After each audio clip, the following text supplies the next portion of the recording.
یہ کہانی ایک پراسرار اور ویران فیکٹری کی ہے جو کئی سالوں سے خستہ حال میں پڑی ہے۔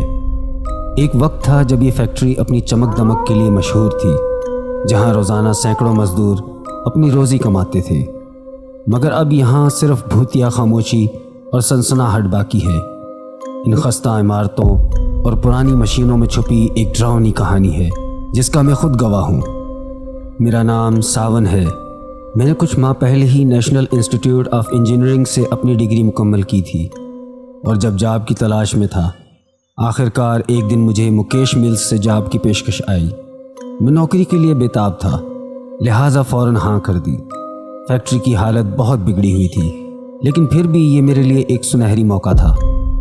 میری ڈیوٹی عموماً دن میں ہوتی تھی، لیکن ایک رات جب وہاں نائٹ شفٹ میں کام کرنے والا ملازم اچانک بیمار ہو گیا تو مینیجر نے مجھے رات کی ڈیوٹی پر لگا دیا۔ میں پہلی بار اس ویران فیکٹری میں رات گزارنے جا رہا تھا، اور میرے دل میں ایک عجیب سا خوف تھا۔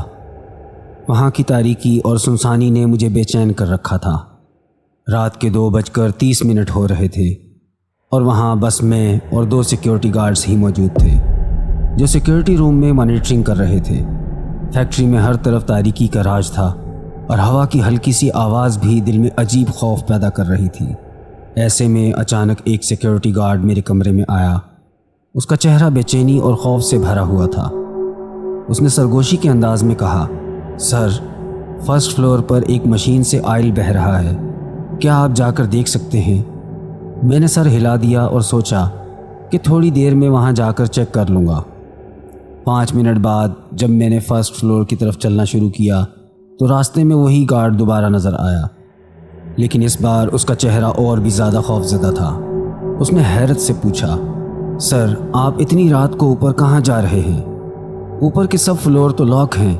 میں چونک کر رہ گیا اور اسے جواب دیا کہ ابھی تم نے ہی تو مجھے فرسٹ فلور پر جانے کا کہا تھا کہ وہاں سے آئل بہہ رہا ہے۔ لیکن گارڈز نے فوراً قسم کھا لی کہ وہ اپنی سیٹ سے ہلا تک نہیں۔ اس کے یہ الفاظ سن کر میرے دل میں خوف کی ایک سرد لہر دوڑ گئی۔ جو گارڈ میرے پاس آیا تھا وہ کون تھا، اور اس نے ایسا کیوں کہا؟ میرے دل میں طرح طرح کے خیالات آنے لگے، جیسے کہ کوئی اندیکھی چیز مجھے دیکھ رہی ہے، یا کوئی نظر نہ آنے والی قوت مجھے آزما رہی ہے۔ رات کے 3 بجے کا وقت تھا، اور خوف کے باوجود مجھے بھوک محسوس ہوئی، لہٰذا میں کچن کی طرف چلا گیا۔ کچن کا راستہ فیکٹری کی تاریک راہداریوں سے گزرتا تھا، جن میں ہوا کی سرد لہر اور سنسناہٹ میرے دل کو مزید بے چین کر رہی تھی۔ جیسے ہی میں کچن میں پہنچا، میری نظر ایک سائے پر پڑی۔ میں نے دیکھا کہ کوئی شخص آہستہ آہستہ چلتے ہوئے فرسٹ فلور کی طرف جا رہا تھا۔ میں نے فوراً آواز لگائی، سنیے، اوپر کے فلور لاک ہیں، آپ کہاں جا رہے ہیں؟ مگر اس نے میری بات کا کوئی جواب نہ دیا اور خاموشی سے اوپر چلتی گئی۔ اس پراسرار سائے کو دیکھ کر میرے رونگٹے کھڑے ہو گئے۔ میں نے دل کو سنبھالتے ہوئے اس کے پیچھے جانے کا فیصلہ کیا۔ جیسے ہی میں فرسٹ فلور پر پہنچا، وہاں کا منظر اور بھی زیادہ خوفناک تھا۔ ہر طرف اندھیرا، سناٹا اور بوسیدہ مشینیں کھڑی تھیں جو وقت کے ساتھ ساتھ زنگ آلود ہو چکی تھیں۔ میں نے چاروں طرف دیکھا، مگر وہاں کوئی نہیں تھا، اور حیرت کی بات یہ تھی کہ سارے دروازے بند تھے۔ مجھے یہ احساس ہو رہا تھا کہ شاید کسی نادیدہ قوت نے مجھے یہاں آنے پر مجبور کیا تھا۔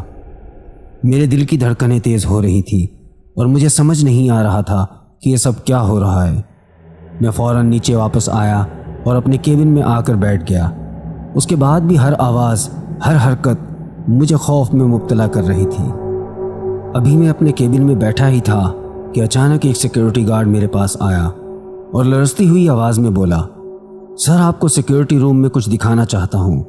اس کا چہرہ سفید پڑا ہوا تھا، جیسے کہ اس نے کوئی ڈراؤنا منظر دیکھا ہو۔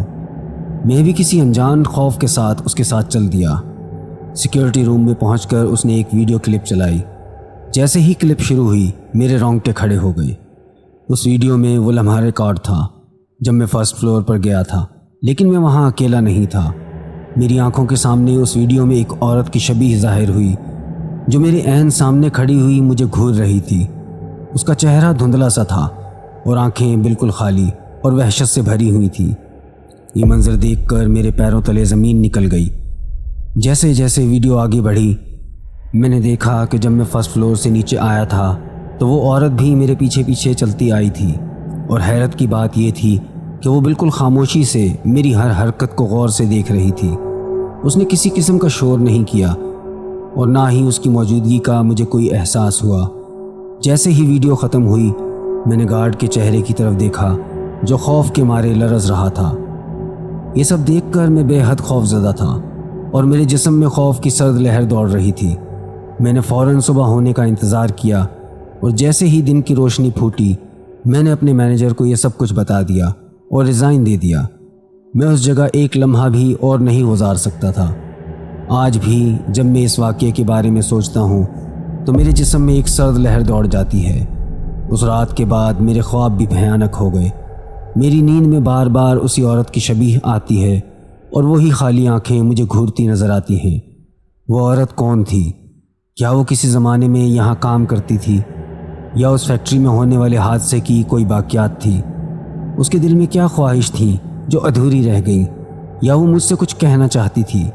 ان سوالات کے جواب شاید کبھی نہ ملیں، مگر اس رات کا خوف ہمیشہ میرے ساتھ رہے گا۔